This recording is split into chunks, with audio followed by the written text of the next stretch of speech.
이 서점에서는 손님들을 위해 책을 골라주는 고양이가 있습니다. 사람의 마음을 이해하고 책을 골라주니 모두가 신기할 따름입니다. 덕분에 망해가던 서점이 기적적으로 되살아나고 고양이 주인에게도 큰 변화가 찾아왔습니다. 비 오는 날 우연히 만난 한 마리의 고양이와 서점 주인의 이야기 한번 들어보실까요?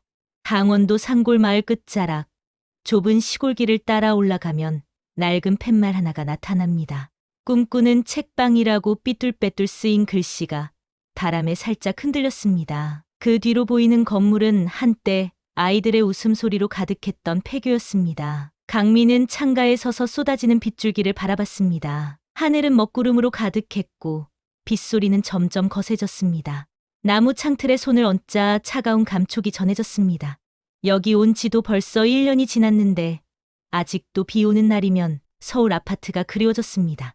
이번 주도 손님이 3명밖에 없었어요. 지연의 목소리에 강민은 천천히 고개를 돌렸습니다. 아내는 책장 사이에서 먼지를 털고 있었습니다. 얼굴에는 피곤함이 가득했지만 눈빛만은 따뜻했습니다. 강민의 가슴 한편이 아려왔습니다.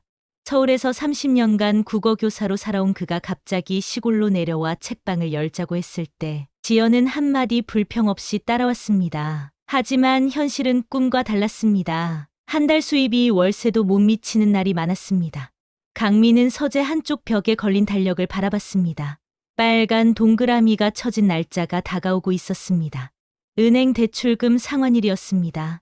숨이 갑자기 턱 막혔습니다. 지연이 다가와 어깨에 손을 얹었습니다. 그녀는 항상 강민의 마음을 읽는 것 같았습니다. 울컥 솟구치는 감정을 참으며 강민은 억지 미소를 지었습니다. 괜찮다는 말을 하려는 순간 그의 핸드폰이 울렸습니다. 아들 현우였습니다. 현우는 매번 같은 말을 반복했습니다. 서울로 돌아오라는 거. 이런 시골 구석에서 책방 같은 건 안 된다는 것. 모든 건 강민의 어리석은 고집 때문이라는 것. 통화를 마치고 강민은 창밖을 바라봤습니다. 비는 더욱 거세졌고 바람은 울부짖었습니다. 그의 마음도 폭풍 우치는 하늘처럼 어두웠습니다. 갑자기 강민의 귀에 희미한 소리가 들렸습니다. 처음엔 빗소리인 줄 알았습니다. 하지만 점점 또렷해지는 그 소리는 분명 고양이 울음소리였습니다. 강민은 우산을 집어들고 밖으로 나갔습니다. 빗줄기는 그의 얼굴을 때렸고 차가운 바람이 온몸을 휘감았습니다. 책방 뒤편 쓰레기통 근처에서 울음소리는 더욱 선명해졌습니다. 그곳엔 하얀 고양이 한 마리가 웅크리고 있었습니다. 몸은 비에 젖어 축 처져 있었고 눈빛은 경계심으로 가득했습니다. 놀랍게도 고양이는 입에 새끼 2마리를 물고 있었습니다. 한 마리는 검은색, 다른 한 마리는 갈색이었습니다. 강민이 다가가자 고양이는 경계하는 듯 귀를 세웠습니다. 하지만 도망가지는 않았습니다. 오히려 강민을 똑바로 쳐다보는 그 눈빛에 강민은 멈춰섰습니다. 마치 도와달라고 말하는 것 같았습니다. 강민의 가슴 속에서 무언가 따뜻하게 퍼져나갔습니다. 책방으로 돌아온 강민은 고양이와 새끼들을 품에 안은 채 문을 열었습니다. 지연은 그 모습을 보고 깜짝 놀랐습니다. 고양이를 무서워하는 그녀의 얼굴이 하얗게 변했습니다. 며칠만 돌봐주자고 강민이 설득했습니다. 비가 그치고 날씨가 좋아질 때까지만이라고. 지연은 한숨을 내쉬며 고개를 끄덕였습니다. 강민의 고집을 알기에 어쩔 수 없다는 표정이었습니다. 그날 밤 마을회관에서 열린 주민회의 소식이 전해졌습니다. 군에서 폐교 부지를 포함한 관광단지 개발 계획을 추진 중이라는 이야기였습니다.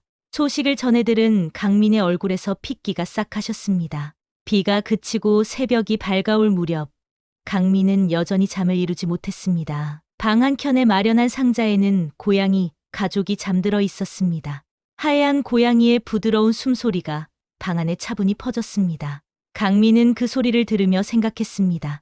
이 작은 생명체들처럼 자신의 꿈도 누군가에게 소중한 것이라고, 포기하기에는 아직 이르다고. 창밖으로 비가 그치고 첫 빛이 새어 들어왔습니다.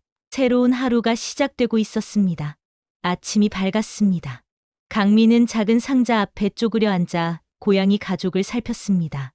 하얀 고양이는 깨어 있었고 두 새끼는 아직 잠에 취해 있었습니다. 큰 새끼는 까만 털의 발끝만 하얀색이었고 작은 새끼는 갈색 줄무늬가 특징이었습니다. 강민은 조심스럽게 손을 내밀었습니다. 하얀 고양이는 처음엔 경계했지만 곧 그의 손길에 머리를 비볐습니다. 갑자기 가슴 속에서 따뜻한 감정이 일렁였습니다. 마치 오래된 친구를 만난 것 같은 느낌이었습니다. 지연이 부엌에서 나왔습니다. 어젯밤과 달리 그녀의 표정은 한결 부드러워졌습니다. 손에는 작은 접시와 우유가 들려 있었습니다. 고양이에게 이름을 지어주자는 강민의 제안에 지연은 눈을 동그랗게 떴습니다. 이미 마음을 정했냐는 듯한 표정이었지만 입가에는 작은 미소가 맺혔습니다. 하얀 고양이를 소금이라고 부르기로 했습니다. 까만 새끼는 후추, 갈색 줄무늬 새끼는 설탕이라고요. 지연은 처음엔 고개를 절레절레 흔들더니 결국 작게 웃음을 터뜨렸습니다. 조미료 삼총사라니 참 엉뚱하다며 말이죠. 그날부터 책방에는 작은 변화가 시작됐습니다. 소금이는 스스로 자기 자리를 찾아갔습니다. 창가에 놓인 낡은 안락의자였습니다. 그곳에서 소금이는 밖을 바라보거나 졸기도 했습니다. 후추와 설탕은 책상 아래 마련된 작은 보금자리에서 대부분의 시간을 보냈습니다. 다리를 다친 설탕이 특히 마음에 걸렸습니다. 강민은 마을 수의사를 찾아가 약을 받아왔고 매일 정성껏 발라주었습니다. 놀랍게도 지연은 점점 고양이들에게 마음을 열었습니다. 처음엔 무서워하며 멀찍이 피하던 그녀가 이제는 소금이에게 먹이를 주고 쓰다듬기도 했습니다. 그 모습을 볼 때마다 강민의 가슴은 따뜻하게 부풀어 올랐습니다. 일주일이 지난 어느 오후, 강민은 책방 정리를 하고 있었습니다. 그때 소금이가 책장 사이를 오가며 무언가를 찾는 듯한 모습을 보였습니다. 강민은 호기심에 소금이를 지켜봤습니다. 소금이는 문학 코너에서 발걸음을 멈췄습니다. 그리고는 뒷발로 일어서 한 권의 책을 앞발로 툭툭 쳤습니다. 책이 바닥으로 떨어졌습니다. 해밍웨이의 노인과 바다였습니다. 강민은 눈을 깜빡였습니다. 우연일까요? 소금이가 정말 책을 골랐다고 생각하는 건 너무 황당한 일이었습니다. 하지만 그날 저녁 소금이는 또 다른 책을 골랐습니다. 무라카미 하루키의 상실의 시대였죠. 마치 소금이가 책을 추천하는 것 같았습니다. 심심풀이로 강민은 그 모습을 사진으로 찍어 SNS에 올렸습니다. 오늘 소금이가 고른 책이라는 간단한 문구와 함께요. 다음 날 아침 강민은 자신의 SNS 계정을 보고 깜짝 놀랐습니다. 평소 몇 개 나오지 않던 좋아요가 수십 개 달려 있었습니다. 댓글도 여럿 있었습니다. 대부분 소금이가 귀엽다는 내용이었지만 몇몇은 소금이의 책 선택이 신기하다고 말했습니다. 잠시 후 책방 문이 열렸습니다. 낯선 여자가 들어왔습니다. 등산복 차림이었고 카메라를 목에 걸고 있었습니다. 근처 산을 등반하러 왔다가 우연히 SNS에서 이 책방을 보고 들렀다고 했습니다. 그녀는 책장을 둘러보다가 소금이가 있는 곳으로 다가갔습니다. 소금이는 그날도 한 권의 책 위에 앉아 있었습니다. 여자는 그 책을 집어들었습니다. 김영하의 살인자의 기억법이었습니다. 여자는 웃으며 그 책을 구매했습니다. 평소 손님이 거의 없던 책방에 이런 일은 신선한 충격이었습니다. 강민은 그날 저녁에도 소금이가 고른 책을 SNS에 올렸습니다. 이번엔 좀 더 정성스럽게 소금이의 모습과 책에 대한 짧은 감상을 함께 적었습니다. 사흘 뒤 등산객 여자로부터 메시지가 왔습니다. 소금이가 골라준 살인자의 기억법을 읽고 너무 감동받았다는 내용이었습니다. 특히 치매에 걸린 주인공의 이야기가 자신의 아버지 상황과 비슷해 많은 위로가 되었다고 했습니다. 강민은 그 메시지를 읽으며 가슴이 뭉클해졌습니다. 문득 자신이 국어교사로 일할 때 책을 통해 학생들에게 위로와 희망을 전하고 싶었던 마음이 떠올랐습니다. 그리고 지금 소금이가 그 역할을 대신하고 있다는 생각이 들었습니다. 저녁, 강민은 소금이를 무릎에 올려놓고 등을 쓰다듬었습니다. 창밖으로는 별이 총총 빛나고 있었습니다. 소금이의 목에서 작은 가르랑 소리가 울려 퍼졌습니다. 그 소리를 들으며 강민은 문득 생각했습니다. 이 작은 생명체가 자신의 삶에 어떤 변화를 가져올지 그건 아무도 모르는 일이라고요. 한 달이 지났습니다. 이제 소금이가 고르는 오늘의 책은 꿈꾸는 책방의 일상이 되었습니다. 강민은 매일 소금이가 고른 책을 사진으로 찍어 SNS에 올렸습니다. 처음엔 장난처럼 시작했지만 이제는 일종의 의식이 되었습니다. 팔로워 수는 서서히 증가했습니다. 처음 몇십 명에 불과했던 숫자가 어느새 300명을 넘어섰습니다. 강민은 이런 관심이 낯설었습니다. 30년 교직 생활 동안 그의 세계는 교실과 집으로 한정되어 있었으니까요. 주말이면 이제 낯선 차들이 폐교 앞에 한두 대씩 주차되었습니다. 대부분 SNS를 통해 소금이의 이야기를 접한 사람들이었습니다. 그들은 소금이를 보기 위해, 그리고 소금이가 추천한 책을 사기 위해 찾아왔습니다. 지연은 처음엔 이런 변화에 어리둥절했습니다. 하지만 곧 적응했고, 이제는 방문객들을 위한 차와 쿠키를 준비하기 시작했습니다. 그녀의 얼굴엔 오랜만에 활기가 돌았습니다. 강민은 자신의 옛 직업을 살려 소금이가 고른 책에 짧은 리뷰를 덧붙이기 시작했습니다. 국어교사로서 쌓아온 문학적 안목과 따뜻한 시선이 담긴 글은 많은 이들의 마음을 사로잡았습니다. 어느 화창한 토요일 오후, 문이 열리며 나이 지긋한 남자가 들어왔습니다. 흰 머리에 단정한 옷차림, 그리고 지친 듯하면서도 선한 눈빛이 인상적이었습니다. 그는 정석훈이라고 자신을 소개했습니다. 서울에서 문학 교수로 일하다 최근 이 마을로 귀촌했다고 했습니다. 소금이의 이야기를 듣고 궁금해서 찾아왔다고 말했습니다. 석훈은 책장을 둘러보며 감탄했습니다. 이렇게 다양한 책들이 있는 서점은 오랜만이라고 말하는 그의 목소리에서 진심이 느껴졌습니다. 소금이는 그날따라 유난히 활발했습니다. 석훈의 주변을 맴돌더니 그가 책을 고를 때마다 꼬리를 흔들었습니다. 석훈은 소금이를 바라보며 미소 지었습니다. 커피를 마시며 두 사람은 오랫동안 이야기를 나눴습니다. 석훈은 10년째 장편 소설을 쓰고 있지만 마무리를 짓지 못하고 있다고 털어놓았습니다. 작가의 블록이라고 했습니다. 그의 목소리에서 침울함이 묻어났습니다. 그때였습니다. 소금이가 책장에서 한 권의 책을 끌어냈습니다. 레이먼드 카버의 단편집이었습니다. 석훈은 놀란 표정으로 그 책을 집어들었습니다. 카버는 그가 대학원생 시절 가장 좋아했던 작가였습니다. 그 사실을 어떻게 소금이가 알았을까요?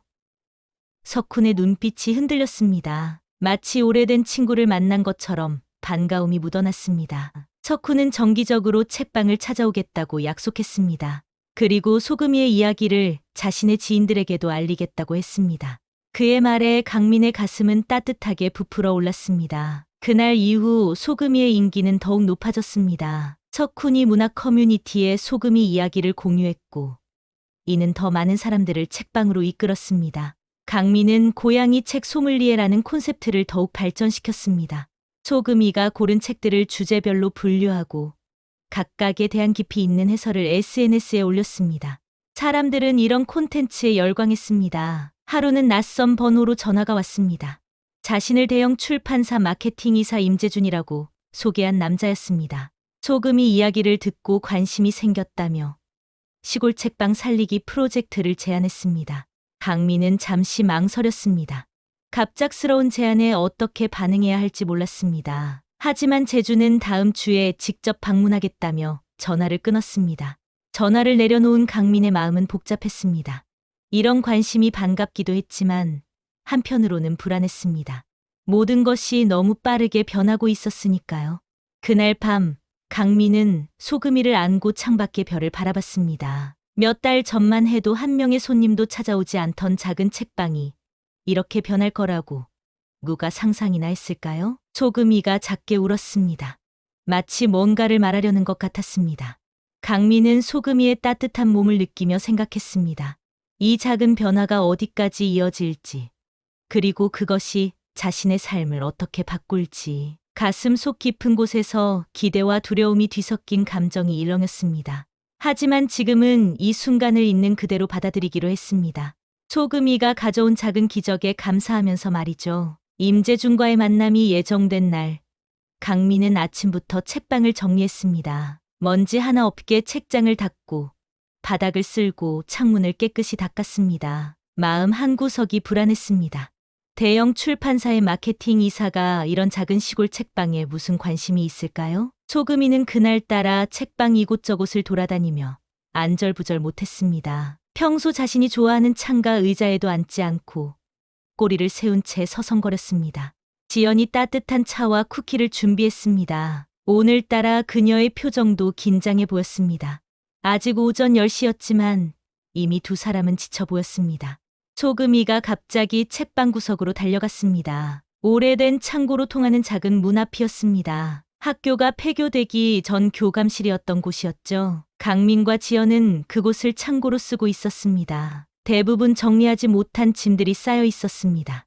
소금이는 문 앞에서 끊임없이 울었습니다. 마치 무언가를 알려주려는 듯이 말이죠. 강민은 소금이의 행동이 의아했습니다.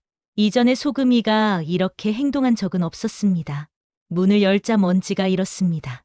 소금이는 주저없이 창고 안으로 뛰어들었습니다. 어둠 속에서 소금이의 하얀 털만이 희미하게 보였습니다. 강민은 전등을 켜고 소금이를 따라갔습니다. 오래된 책상, 접어둔 의자들, 그리고 여러 상자들이 쌓여 있었습니다. 소금이는 구석에 있는 낡은 가죽 가방 위에 앉아 있었습니다. 강민의 심장이 빠르게 뛰기 시작했습니다. 그 가방은 대학 시절부터 사용했던 그의 오래된 가방이었습니다. 손이 떨렸습니다. 오래도록 잊고 있었던 물건이었습니다. 그 안에는 무엇이 있었는지 강민은 모호하게나마 기억했습니다. 서울에서 이사할 때 급하게 챙긴 물건들 중 하나였고 정리할 시간도 없이 이곳 창고에 넣어두었던 것이었습니다. 가방을 열자 노란색으로 변한 원고지 뭉치가 나왔습니다. 펜으로 빼곡히 쓰인 글씨들, 곳곳에 지우고 다시 쓴 흔적들, 강민의 몸이 굳어졌습니다. 25살 때 쓴 소설 원고들이었습니다. 강민의 눈에서 눈물이 흘렀습니다. 교사가 되기 전 그는 작가가 되고 싶었습니다. 밤새 글을 쓰고 여러 문예지에 투고했던 시절이 있었습니다. 하지만 현실은 가혹했고 안정적인 직업을 선택해야 했습니다. 그렇게 국어교사가 되었고 글쓰기의 꿈은 접었습니다. 지연이 창고 문 앞에 나타났습니다. 그녀는 강민의 손에 든 원고지를 보고 놀란 표정을 지었습니다. 강민은 울먹이며 지연에게 이 원고들의 의미를 설명했습니다. 한 번도 아내에게 말한 적 없는 자신의 오래된 꿈이었습니다. 지연의 눈에도 눈물이 고였습니다. 그녀는 남편의 어깨를 감싸 안았습니다. 결혼 30년 만에 처음 알게 된 남편의 꿈이었습니다. 그녀의 가슴도 아팠습니다.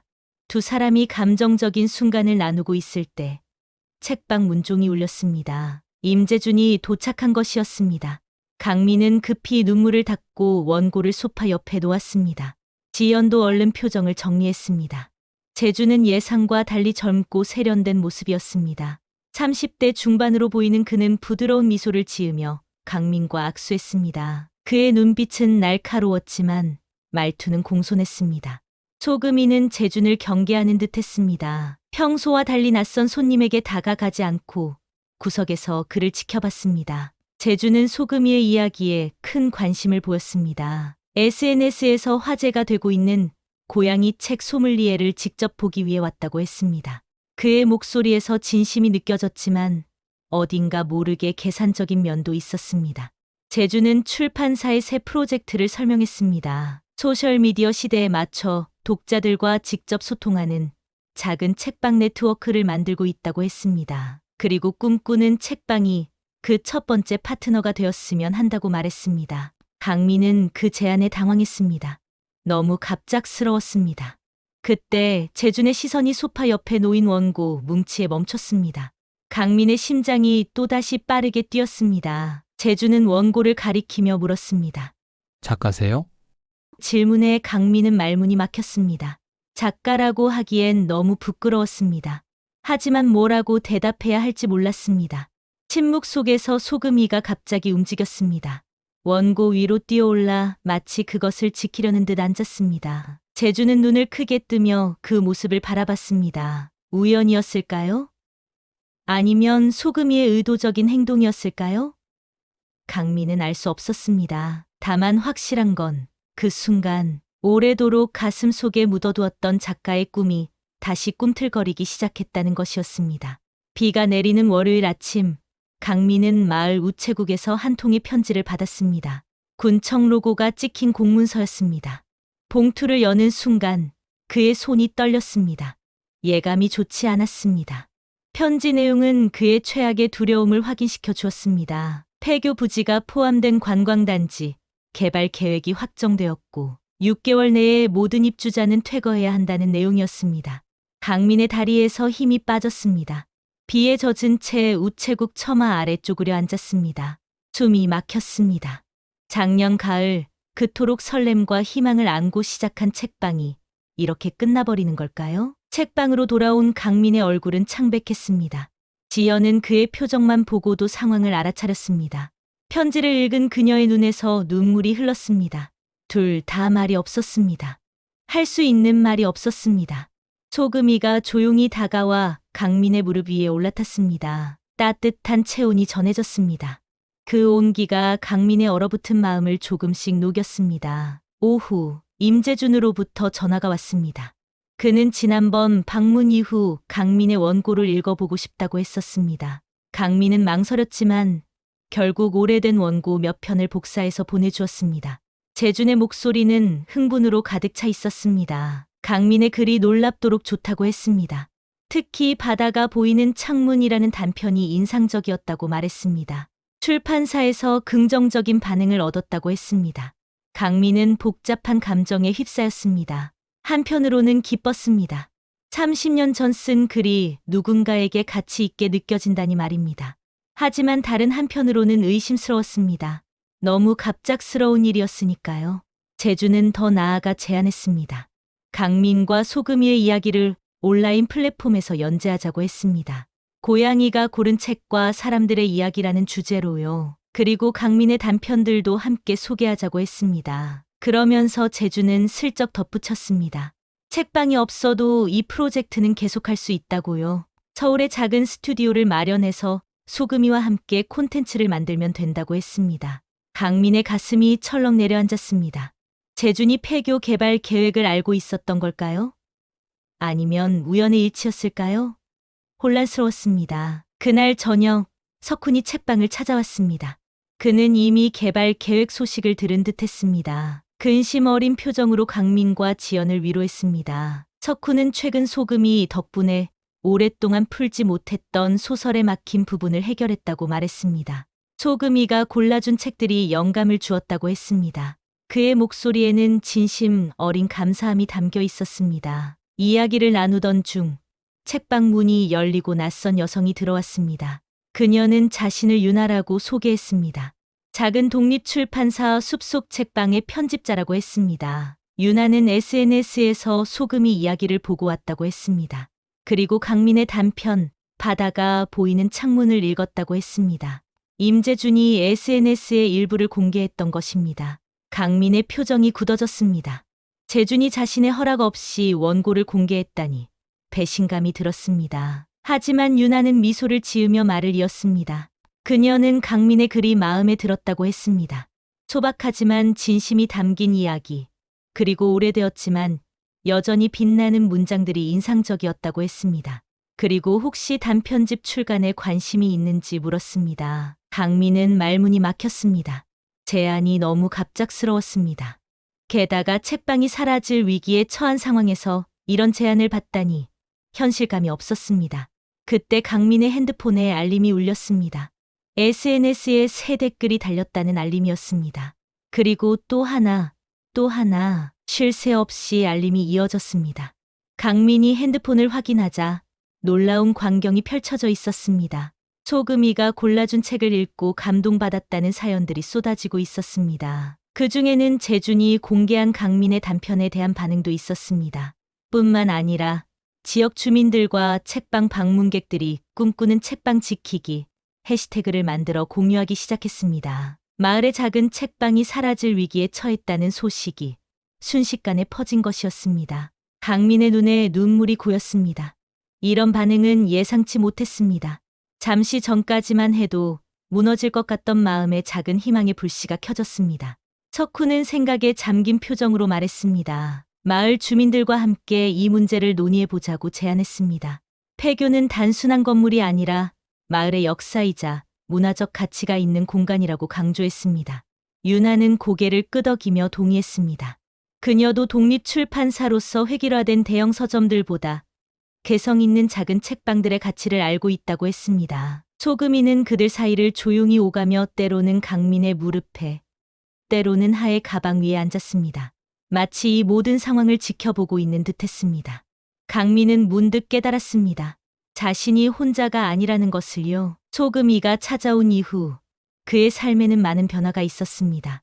그리고 이제 그 변화들이 서로 연결되어 하나의 희망으로 빛나기 시작했습니다. 눈이 내리는 겨울 아침, 강민은 책방 창가에 앉아 밖을 바라봤습니다. 하얀 눈이 마을을 포근하게 덮고 있었습니다. 그의 손에는 막 인쇄된 책 한 권이 들려 있었습니다. 소금이가 골라준 이야기들이라는 제목의 단편 소설집이었습니다.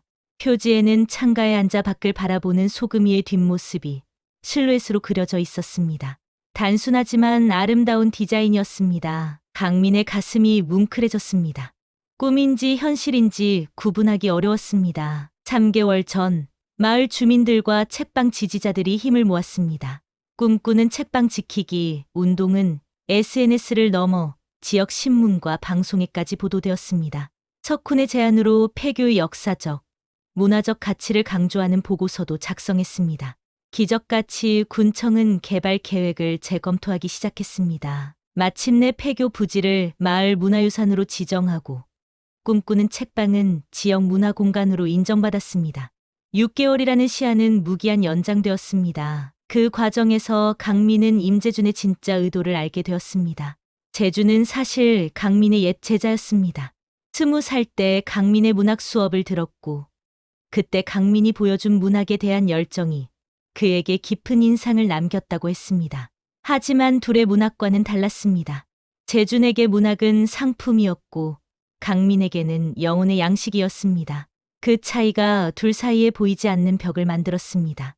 결국 재준은 강민의 원고를 허락 없이 공개한 것에 대해 사과했습니다. 그리고 마지막으로 한마디를 남겼습니다. 자신이 바라던 것은 소금이라는 콘텐츠가 아니라 강민이 다시 글을 쓰는 모습을 보는 것이었다고요. 그 말을 듣는 순간 강민의 마음에 묘한 감정이 일렁였습니다. 오랜 시간 잊고 있던 제자와의 인연, 그리고 자신도 모르게 많은 이들에게 영향을 미쳤다는 사실이 새삼 그를 놀라게 했습니다. 유나와 석훈의 도움으로 강민은 자신의 옛 단편들을 다듬고 몇 편의 새 작품을 더해 단편집을 완성했습니다. 30년 만에 펜을 들었지만 글쓰기의 감각은 여전히 그의 몸에 남아 있었습니다. 소금이는 그 과정 내내 강민 곁을 지켰습니다. 때로는 책상 위에 앉아 그가 글 쓰는 모습을 지켜보았고, 때로는 창가에서 밖을 바라보며 영감을 주는 듯했습니다. 지연은 남편의 새로운 모습을 보며 행복해했습니다. 그녀도 이제는 소금이를 가족처럼 여겼습니다. 어느새 낯선 고양이에 대한 두려움은 온데간데 없이 사라졌습니다. 오후, 책방에는 여느 때보다 많은 사람들이 모였습니다. 단편집 출간을 축하하는 작은 파티였습니다. 마을 주민들, 온라인을 통해 알게 된 독자들, 그리고 유나와 석훈까지 모두 모였습니다. 석훈도 좋은 소식을 가져왔습니다. 그가 10년 동안 완성하지 못했던 소설을 마침내 끝냈다고 했습니다. 제목은 고양이가 가져다 준 겨울이었습니다. 그 소설 속에는 소금이를 닮은 하얀 고양이가 등장했습니다. 마법 같은 존재이자 사람들의 마음을 연결해주는 매개체로요. 강민은 책방 구석에서 이 모든 광경을 바라봤습니다. 마음이 벅차올랐습니다. 1년 전 소금이를 처음 만났을 때 이런 변화가 찾아올 줄은 상상도 못했습니다. 작년 이맘때 그는 단지 평범한 은퇴 교사였습니다. 아무도 찾지 않는 시골 책방의 주인이었고 경제적 어려움에 시달렸습니다. 꿈은 접었고 미래는 불확실했습니다. 하지만 지금은 달랐습니다. 그는 다시 작가가 되었습니다. 책방은 마을의 문화공간이 되었고 그는 많은 이들에게 영감을 주는 사람이 되었습니다. 무엇보다 그의 마음 속에는 다시 희망이 자라고 있었습니다. 소금이는 어느새 강민 옆에 와서 누웠습니다. 따뜻한 온기가 느껴졌습니다. 강민은 소금이의 부드러운 털을 쓰다듬었습니다. 고마워, 소금이야. 내가 아니었다면 이런 일은 없었을 거야. 마음속으로 속삭였습니다. 파티가 끝나갈 무렵 낯선 방문객이 책방 문을 열고 들어왔습니다. 중년 남성이었는데 눈빛이 어딘가 슬퍼 보였습니다. 그는 조용히 책장 사이를 돌아다녔습니다. 소금이가 갑자기 자리에서 일어나 그 남자에게 다가갔습니다. 그리고는 한 권의 책을 앞발로 톡톡 쳤습니다. 남자는 놀란 표정으로 그 책을 집어들었습니다. 무라카미 하루키의 상실의 시대였습니다. 남자의 눈에 갑자기 눈물이 고였습니다. 그는 책을 가슴에 안고 잠시 그대로 서 있었습니다. 강민은 조용히 다가가 그에게 차 한 잔을 건넸습니다. 남자는 최근에 아내와 이혼했다고 말했습니다. 20년 함께한 반려자를 잃고 방향을 잃은 채 우연히 이 책방에 들렀다고 했습니다. 그리고 소금이가 골라준 책이 정확히 그의 마음을 대변하고 있다고 말했습니다. 강민은 그와 이야기를 나누며 문득 깨달았습니다. 소금이는 단순한 고양이가 아니라는 것을요. 소금이는 사람들의 마음을 읽고 그들에게 필요한 이야기를 전해주는 특별한 존재였습니다. 밤이 깊어갔습니다. 손님들이 하나둘 떠나고 책방은 다시 조용해졌습니다. 지연은 이미 잠들어 있었고 강민은 소금이와 함께 창가에 앉아 밤하늘을 바라봤습니다. 별들이 유난히 밝게 빛나는 밤이었습니다. 강민은 소금이를 품에 안고 생각했습니다. 인생은 예측할 수 없는 선물로 가득하다고요. 때로는 폭풍우 같은 시련이 찾아오지만 그 속에서도 작은 기적은 항상 우리 곁에 있다고요. 그리고 그 기적은 종종 우리가 예상치 못한 모습으로 찾아온다고요. 비 오는 날 발견한 작은 고양이처럼요. 창밖으로 눈이 계속 내렸습니다. 하얀 눈처럼 순수한 소금이의 털을 쓰다듬으며 강민은 평화로운 미소를 지었습니다. 이제 그는 또 다른 이야기를 써내려갈 준비가 되어 있었습니다.